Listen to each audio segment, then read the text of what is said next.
Ay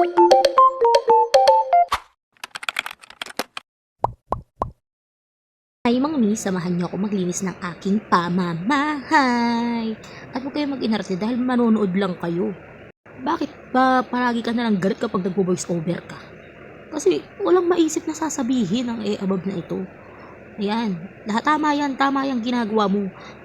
Punasan mo lahat ng mga gamit dahil puro alikabok na at para bang walang may-ari. 'Di ba? Ganyan ka kaborara. Grabe nang makaborara ah. Kasi kung mag-general cleaning ka isang beses lang sa isang buwan, 'di ba? Yan yung unang-una ko napundar sa pagbubumbay ko first time. Ay ang speaker na yan. Pagkatapos yung electric fan, yung lagayan ng damit, and then tinapos ko na at ayoko nang masakit sa ulo ng mga hulug-hulugan talaga dahil ayoko talaga diyan. Hindi ko alam bakit ayoko ng mga utang-utang na ganyan kasi feeling ko wala ako ipambabayad lalo na nandito lang tayo sa pamamahay. Ano ibabayad natin, Ben? Lakas ng loob mo mangutang tapos wala ka naman ibabayad. O na ano ka dyan?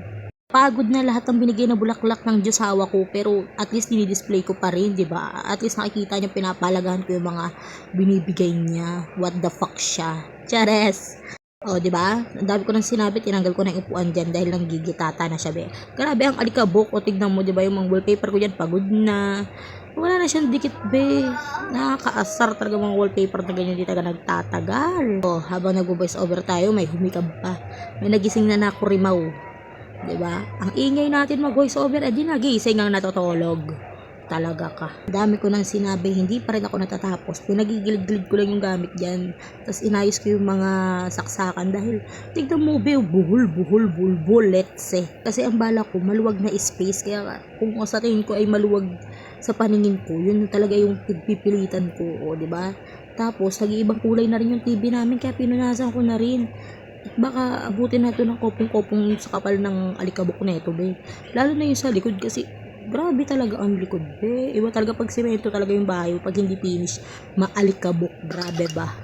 Puro kamot na lang ang ginawa ko dyan kasi hindi ko na talaga alam yung gagawin ko. Ang bala ko sana, tanggalin ko na yung TV dyan kasi hindi ko siya mapunasan ng ayos kasi nga yung mga singit-singit niya, puro alikabok.